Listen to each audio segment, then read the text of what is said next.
I'm in charge of scrutiny here at Monmouthshire, and my main role is to keep members in check.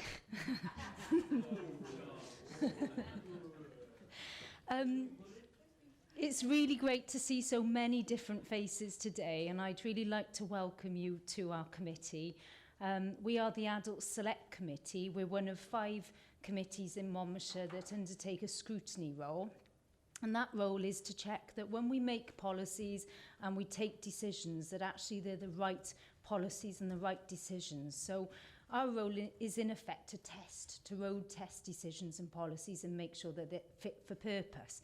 So that does involve asking a lot of questions, but we want everybody to feel that that's done in the most positive way possible to make sure that we've got the right strategies in place. So when we ask questions of people today, that's the overriding aim, is to make sure that we've done everything right and that it's fit for purpose. So it's great to see so many different people, and we'd like you to sort of feel free to contribute, and we're going to ask for people to introduce each other across the table. Now, the way we use the microphones, we switch on and the red light comes on, and that means you can speak, and then once you've finished, you need to press the button to turn it off. Okay? So we'll ask for introductions and everybody to introduce each other once we've elected a chair. Now, this is the first meeting of the council year, which runs from May to May, and customary to that first meeting is election of our chair and vice chair. So this is a one-off opportunity for you to see that happen, and I'm going to do that now. Can we please make sure that if we've got mobile phones that they're on silent? And we'll make a start. So the first agenda item will be to elect a chair for this committee for the next year. And I'd like to ask for any nominations, please, for chair of this committee. Councillor Jones? I would like to nominate Peter Farley to remain as chair, please. Seconded by Councillor Ralph Chapman. OK, we'll now elect a vice chair.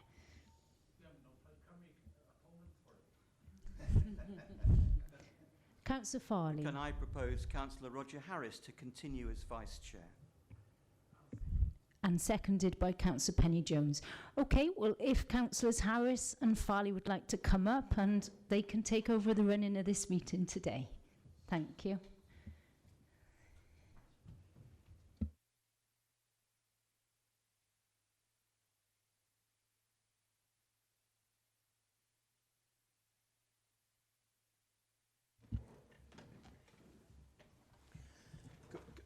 Good morning and welcome, and can I first of all thank the committee for their continuing confidence in me as chair.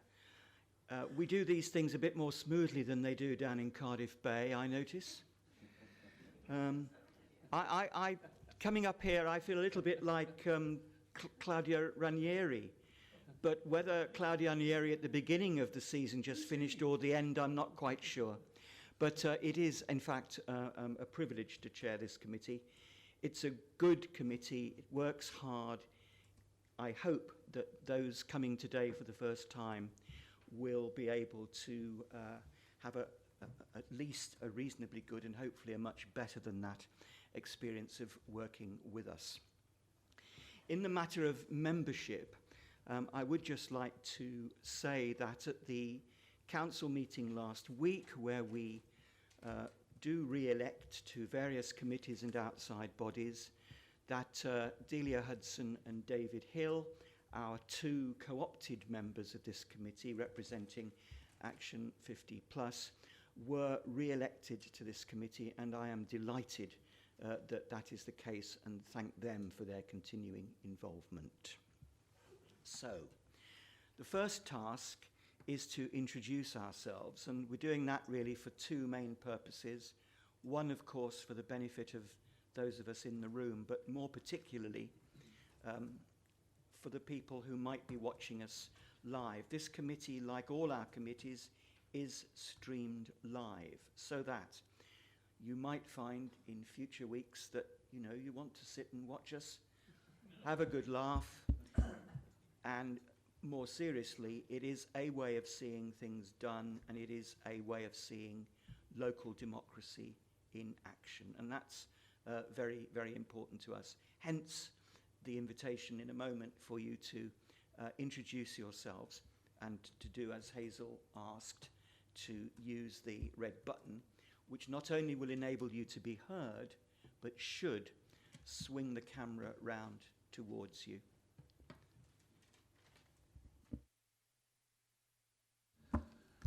I'm County Councillor Roger Harris, Cresson Ward in Abergavenny and Vice Chair of the committee. Good morning, everyone. County Councillor Jeff Burrows, Cabinet Member for Social Care, Safeguarding and Health. Thank you. I have Hazel Eilert, Scrutiny Manager. Paula Harris, Democratic Services. Julie Boothroyd, Head of Adult Services. Kim Sparry, Commissioner Support Officer for Carers.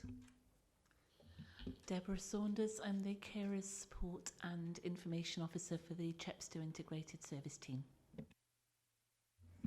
I'm Elsa McBain, I'm an Integrated Service Manager. I'm Gareth Howells, Chief Executive Officer for Carers Trust, South East Wales. I'm Ruth Isles, I'm the Carer Support and Information Officer working in the north of the county. I'm County Councillor Penny Jones of Raglan Ward, and I'm a member of the Adult Select Committee. Ralph Chapman, elected member for Mardy, member of this committee.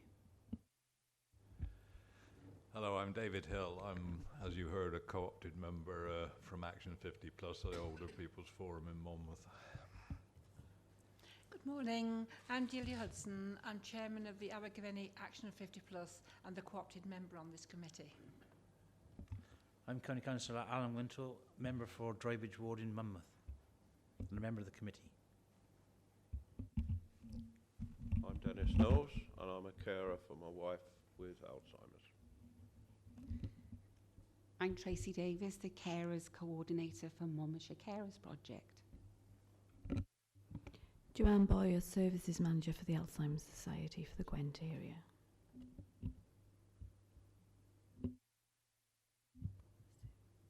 I'm Glenys Wilkes. I'm a carer. I live in Abergavenny. My husband has Alzheimer's. I'm Vivian Jones and I came along with the ladies who represent the health.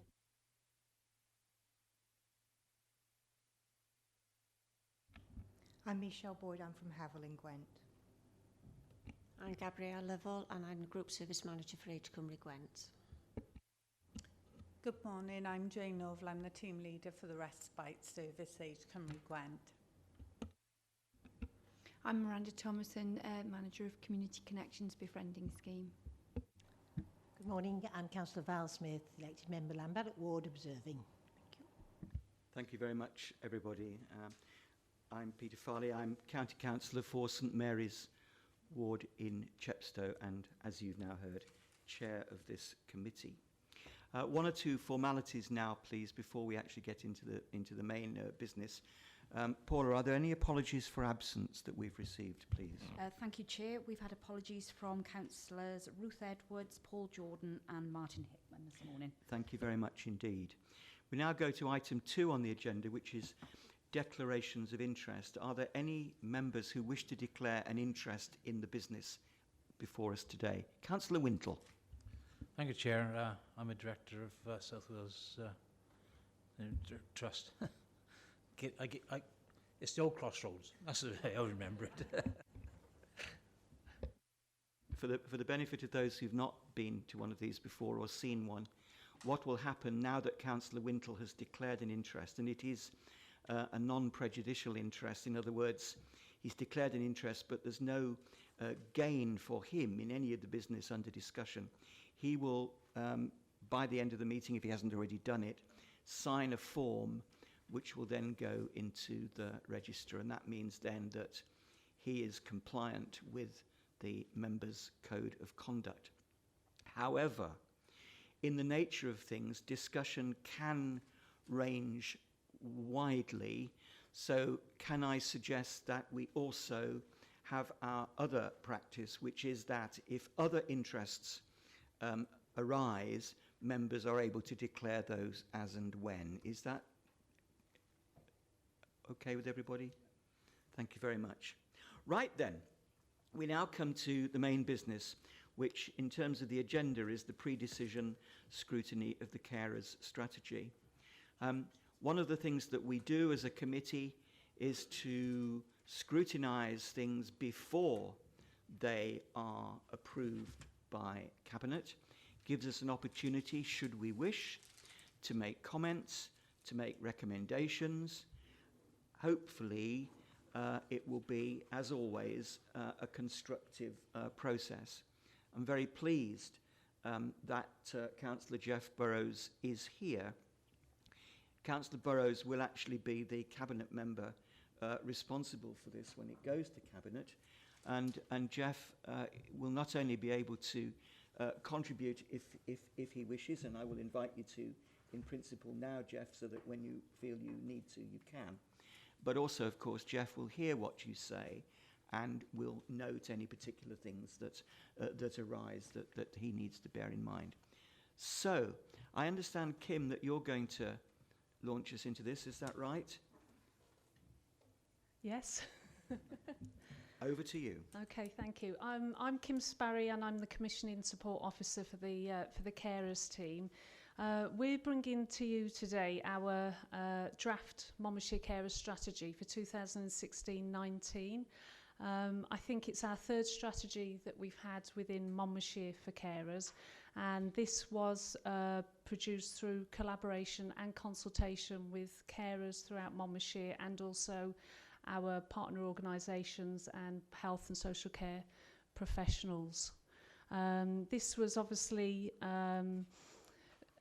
consulted with and collaborated with through one of our carers' rights events, whilst there were, I would imagine, I think there was about 80 people at that event. Over 800 carers were invited to take part, and this was gone out to consultation to all carers that are registered and known to us. So that, I think at the moment, is about 813 carers.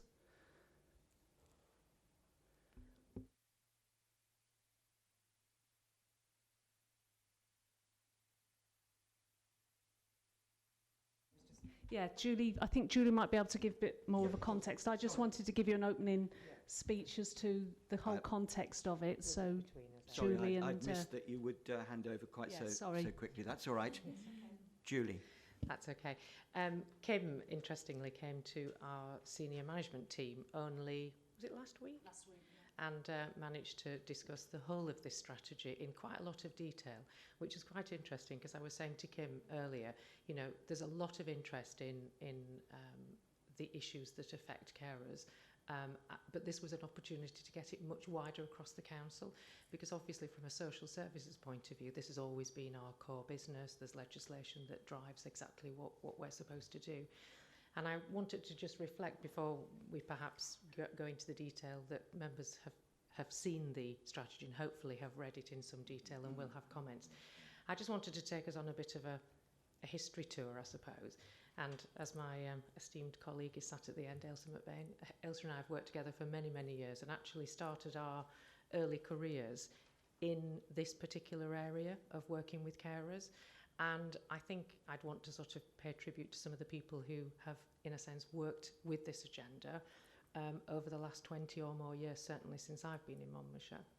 Ailsa and I used to work in Chepstow, and carers' issues were quite a, when I say minority sport, I don't mean that, but it was quite a small issue. And we were actively lobbied and, I don't know what the word is, but sort of actively lobbied, I suppose, by a local professional who cared passionately about the issues that presented to carers. She worked in what was the old Chepstow Community Hospital and ran a very small carers group. And this became quite a sort of active arena. And I like to pay tribute to that sort of period of our history, because what I hold dear as the head of service is that it's very important, and I'm really pleased that there are carers here today, that carers are key and central to anything that we develop around this agenda for delivery. And it's been something that I've held very dear, and I like it a lot when people challenge and lobby and say, actually, we need it this way or we need it that way. And the reason I'm saying that is because I think this iteration of the carer strategy goes further than any of the other iterations of carer strategies that we've had, because at its heart, it really does say what matters to carers and takes that as the lead. It isn't, yes, there's legislation, yes, there's policy drivers, but it very much says what's important to you and how can we make sure that we work on that collectively, as many agencies are represented here. How do we make that become a reality, certainly over the next 3 years? The process with which this has been undertaken, I think, is very inclusive, has really involved people, and hopefully, because of that, it has a very clear message and it's quite straightforward and simple, and it gives really good direction about what we need to do collectively together to make sure that this works. I think we can take a lot of, I suppose not evidence, but we can take a lot of heart from the fact that it's been done in this way.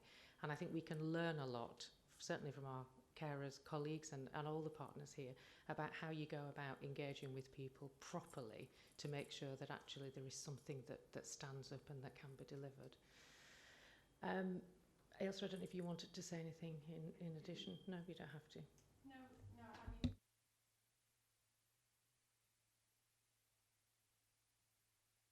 Only to say that I'm here in Bernard Boniface's place. Bernard has been is the team manager who manages the carers team. It's an incredibly positive and hardworking team, and I think Bernard has enabled all members of the team to fly, really, which is why you've got people sitting on the table here who are a lot less experienced to sit speaking at these sorts of events than perhaps we are.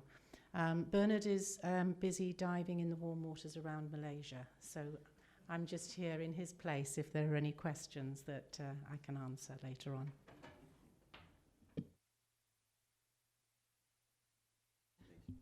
Well, the carer strategy was produced through a methodology called it's King's funded, and it's called the Community Orientated Primary Care. Managed to get that out in one sentence. It was a completely new concept to us as a Monmouthshire Carers project, and the whole ethos behind it is that it is a whole partnership. It's a whole partnership, and it's a collaborative approach for people, whichever community you're working with, to come up with their own priorities. It's not something that you don't go in with preset ideas, you don't go in with any particular notions. It's up to the people who are devising their own strategy to come up with their own themes and priorities. And the way in which we approached this was our partner organisations were actually facilitators on the day, so that they were working with a range of carers, health and social care professionals, elected members, anybody who had a vested interest in working with carers, to tweak out, well, to ease out and to get carers to start thinking about what it was that mattered to them as a carer. Because we do know, especially with our carers assessment and support officers, that when you're talking to a carer, they will spend quite a lot of time talking about the person that they care for. And we wanted to try and get down to the crux of the strategy, which was what matters to you as a carer. And our partner organisations were invaluable in working with a range of people. We've got the Carers Trust there with us, the Alzheimer's Society, Havel, Age Cymru Gwent. I mean, we had the chief executive, Gareth. He came to our first ever event and got thrown in at the deep end. But for everybody, it was a great opportunity for them to hear straight from carers what it was that mattered to them. And again, carers have got such wide and varying needs that we can't assume what they want. So by the end of the day, they'd actually formulated their 8 priorities. And whilst I alluded to the fact that not all the carers were there on the day, what came out actually stacks up against what our partner organisations have told us, what carers have told us at many different events that we hold throughout the year, and again through our carer support and information officers when they're going out and doing their carers assessments.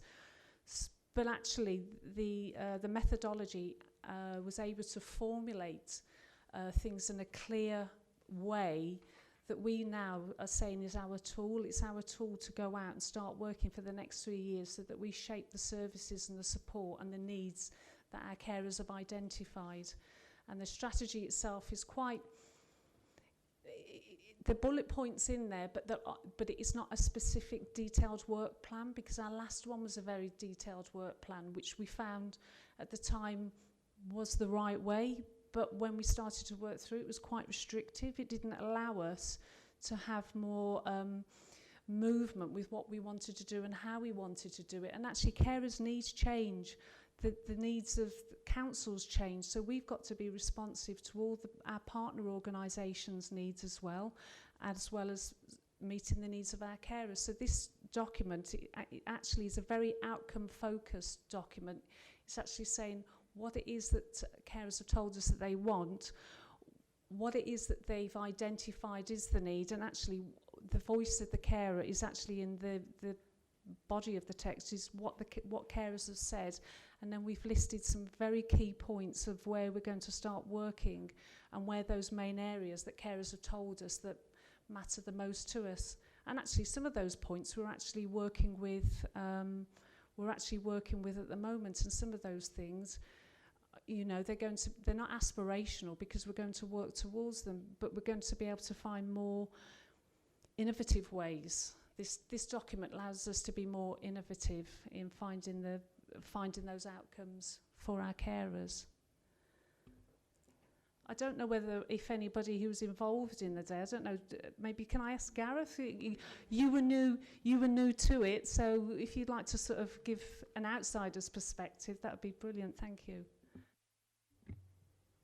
Yeah, from a third sector perspective then, it was really good for voices of partner organisations, but also an arm which champions the voice of carers as well, to be able to be involved in and kind of help Monmouthshire County Council to devise that strategy with carers. The involvement of everybody on the day was amazing, really, in terms of traditionally when you write a strategy, you put a draft out there and then ask for comments on it, and then you might tweak it depending on what your legislation says. This does it the absolute other way round.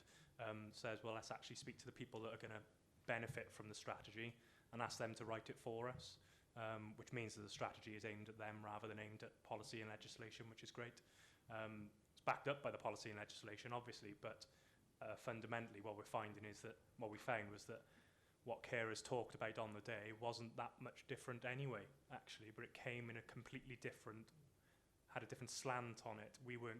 It wasn't talked about in terms of, well, we have to do this because it says this, or we're going to do this actually because carers want it, and it was what matters to them. It made a real difference in how that came about, really. Dennis, were you there on the day of the consultation event? I can't remember. But you obviously, because of the document coming out to you for consultation, that's how we managed to make contact with you. You're now a member of our Carers Strategy Group. I suppose for you, when you received this document, could you talk it through what it meant for you? Well, I think that it's very comprehensive and detailed, and I think that it covers the main areas for carers. Primarily, we don't serve an apprenticeship. We don't go to university to be a carer. We're learning on the job. And what we're looking for is the professional input from the likes of Monmouthshire Council to help us through our day. Now, you're all carers here because you're caring for us as a carer. And without your professional support, we can't do our job. So this strategy covers pretty comprehensively all those points of which we need. Thank you, Monmouthshire. Thank you for what you've just said. I'm hoping that either through Paula's notes or looking again at the recording, we can actually capture the words that you've just used, which were not only gracious but also actually moving and a reminder to us all of our responsibilities. Want to add, or we can move to questions? I think we might need. Do you want to get another couple of carers' perspectives? Yes, of course. Yes.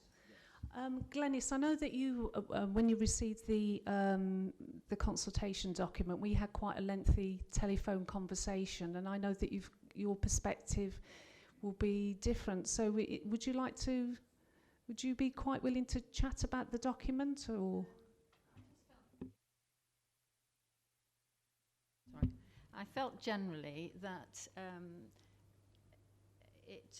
I suppose what I was expecting was more of a work plan. So it's interesting to hear from what you say that's why you didn't do it. With, yes, this is what we're going to do, but when we're going to do it by, and who are we going to do it with, and where are we going to do it? Are we going to need buildings? Are we need, and so on. And it's so therefore, when I read it through, my first reaction was, this is a wish list. And who is accountable for doing all these things, which are wonderful? I totally agree with Dennis. But if they all came about, it would be wonderful. But it seemed to me that without a time scale, without people being accountable, that it was a bit woolly. But I don't know the workings of the county council. I come from a different perspective. So I'm not saying you won't get there in the end. And I do, obviously, all these things would be marvellous.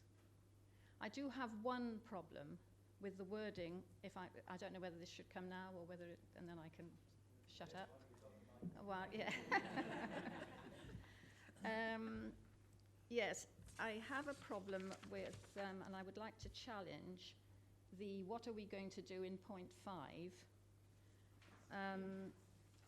where you say you're going to work with service providers to redesign respite care and support that is flexible, suitable for the person, of high quality, delivered to those in rural and remote locations. And the word is redesign. Now, I would like to challenge that word redesign and suggest that this is far too limited a term, and that I would prefer it to read redesign and deliver. Because in my view, carers in Monmouthshire need respite care to be a realistic, achievable objective of the strategic plan. Carers need to feel confident that during the next 3 years, which is a long time, when the population will age and the number of carers is likely to increase, that Monmouthshire will really deliver respite care in individual homes, day centres, residential and nursing homes throughout the county, as it says in your carer information guide. Carers and professionals that I meet feel it's too important an area of caring for the county not to deliver on. And therefore, the resources need to be committed to ensure that quality respite care will be available for the many who will need it, not just for the few. For this very serious requirement for replacement care in the next 3 years to be just a redesign, in my view, is poor strategic planning. That's really all I wish to say about the report. Spot on, Glenys. I'm tempted to say you should come and sit here. Those go right to the heart of scrutiny of a document such as this, if I might say so, and I'm sure Julie will want to respond. Thank you so much for your comments, and they echo very loudly, I think, for anybody who's trying to deliver redesign and deliver that redesign. I think what is being referred to, if I can just explain that we are on a huge mission to transform the way that, when I use the term respite, I'm meaning much broader than that. You mentioned support at home, whether that's in a residential home or whatever. It covers a whole raft of areas where respite can be delivered. One of the things that we've been acutely aware of for many years is that the quality of some of that respite, be that delivered in the home or possibly elsewhere, has focused too much on task and not enough about developing relationships and creating a very different approach. And certainly some of the work streams that have come through this committee have been about that redesign programme, and people may or may not have heard of things like the Raglan Project, which is our attempt internally, not attempt, we have done it, to radically change the delivery of support to carers primarily actually, but obviously it's delivered to the person generally. To move away from that task time slot approach to much more of a outcome-focused, person-centred approach, which is about where people are at. Now, that's been incredibly difficult because we're talking about a service that's been delivered for 20, 30 years that has been built on task and time and slots of time, and it being focused on physical health, which clearly has to be balanced, but that's been its primary focus. The next stage for us is looking at the rest of the market, because actually we purchase both in the third sector and in the independent sector. And I take it a very serious accountability for the fact that we want a far better delivery arm around that care and support that people receive. And another piece of work that has recently started is to, in effect, try to replicate, through learning actually, through very much the way that this strategy has been put together, how can we make that better? What would it need to look like, feel like, smell like, taste like for it to be better? So that actually we broaden that debate. It isn't just about saying respite services are better. For me, it's about, but what does that mean? What does it look like? Where is it delivered? Who is delivering it? And the workforce that is delivering that, are they delivering that in the way that we want that to be delivered, which is very much in tune with the people that you're supporting, that we're building relationships with both the carers and the individuals. And this is, for us, at a time when resources are shrinking, but we're not going to shy away from that, and when we're trying to completely change the way in which we deliver that. So 3 years is ambitious, but we've already started. So I think that actually, and I take your point about who's accountable, and I think we ought to reflect that as part of the feedback. Who is responsible, and how can you contact those people to find out what's happening and where is that being delivered and what progress has been made. And clearly it'll be coming through here as well. But I would want to try and reassure as best I can that we are very, very well sighted on the fact that respite has to be better, and the delivery of individual support to people, be that to carers or the person that you care for, has to be better. Thank you very much, Julie. I hope that goes at least starts the way towards answering your question, though I suspect the points that you made will come up again in different ways during the meeting, and we need to make sure that they do, I think. Councillor Jones. Yes, I'd just like to come in here. The lady, sorry, Glenys, said that she was concerned that it's a 3-year programme. It's a long time, and it is a long time. But, of course, it does come back to scrutiny, as you've just pointed out, Julie. It does come back to scrutiny within that time. So elected members have the opportunity to see how the whole strategy is unfolding and progressing. And these points will be looked at. So that will be, I would say, at least annually. I don't know, I'm not the chair, but that's how it usually works. So don't just think we're having this meeting now, and then in 3 years' time we'll meet up. It doesn't work like that. But I would just like to say that my point was number 5, and I've got circled redesign and how in big letters. So I do agree with what you've said. I am concerned about the shortage of places and, for out-of-home respite. And I wondered how this is going to be addressed, because, we have financial implications, obviously. So has anybody got any ideas as to how that can be, the whole problem, how it can be addressed? Well, I think at the moment, if we're talking about respite for carers, if we're talking about respite to provide respite support for the carer to within their own home environment, we're currently working very closely with Carers Trust and Age Cymru Gwent to look at how we can reconfigure the respite provision that we have at the moment, because we are mindful of the fact that the geography of Monmouthshire is so vast, and we've got 2 respite providers that cover the whole of the county, and that you know, the economic the costs economically to provide care is not cheap, but the Crossroads and Age Cymru Gwent are working together. I mean, I don't know if I can pass over to Gareth, because he's there at the coalface with this. Yeah, what we're doing really is starting that redesign, to quote the word really, of Warrior Class home place respite. We're not really in a position to talk about what I would call placement-based respite out of the home. I think someone else may need to talk about that, and I'm sure that is a big debate that could take all morning if you wanted it to. But if we talk about respite in the home, or traditional sit-in services, as they may have been known for a long time, and very much what Julie said really, in terms of they were task and time and physically based in terms of what we can provide. And we are the biggest provider of that respite in Monmouthshire, certainly in the third sector. And we've recognised over the last 12 months that how we deliver those services need to change.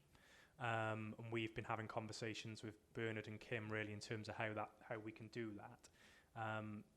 That model of delivering services in that way, where we say, well, our contract says you can have 4 hours on a Wednesday every other week, isn't sustainable, or isn't something which carers want, and that is really putting the power in my hands, and it should be in your hands. You should be telling us what services you need and when you need them.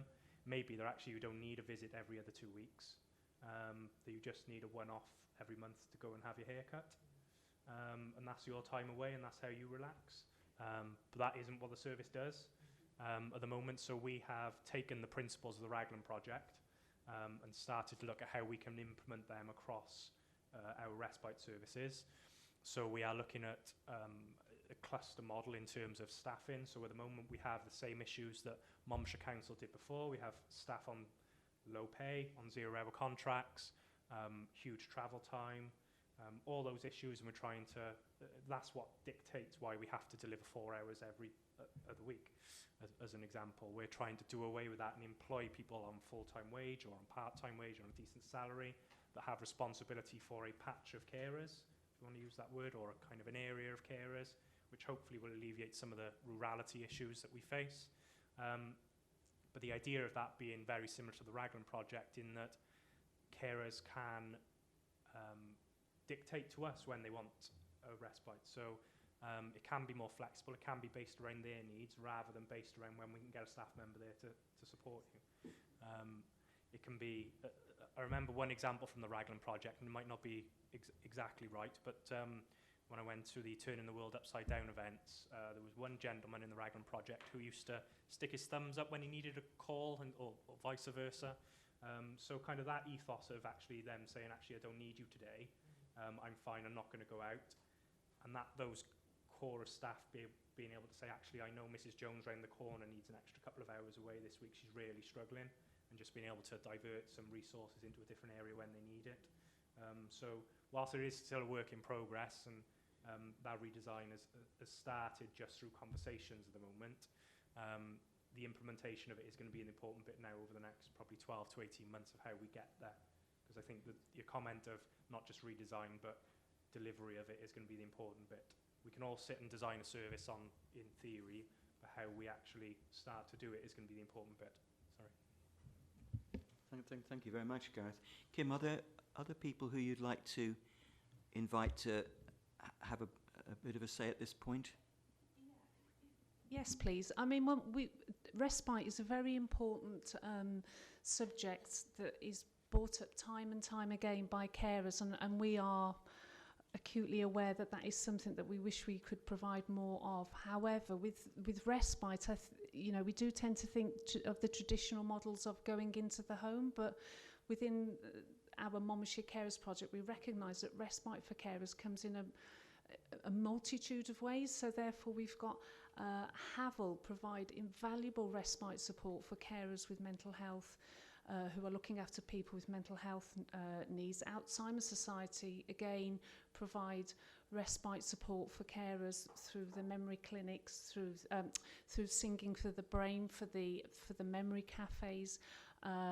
So again, they are different models of respite that allow the carers to go by themselves if they wish, and sometimes they can go with the person that they're caring for. But the whole ethos of respite for a lot of carers is it's a chance to charge their batteries. So I don't know, maybe Havel, would you like to? I know you're not keen, but please. The spot. It's very, very much needs-led, what we offer. So it's going out and meeting with carers and finding out what's going to help support them in their caring role.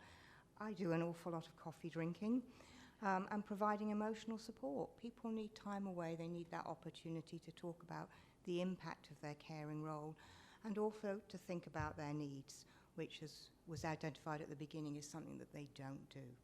You sit down, you have that conversation, how can we help? And they will talk about the person they care for and what the person they care for needs. And you can take 2 or 3 hours to actually get round to, well, what do you need and what's important to you?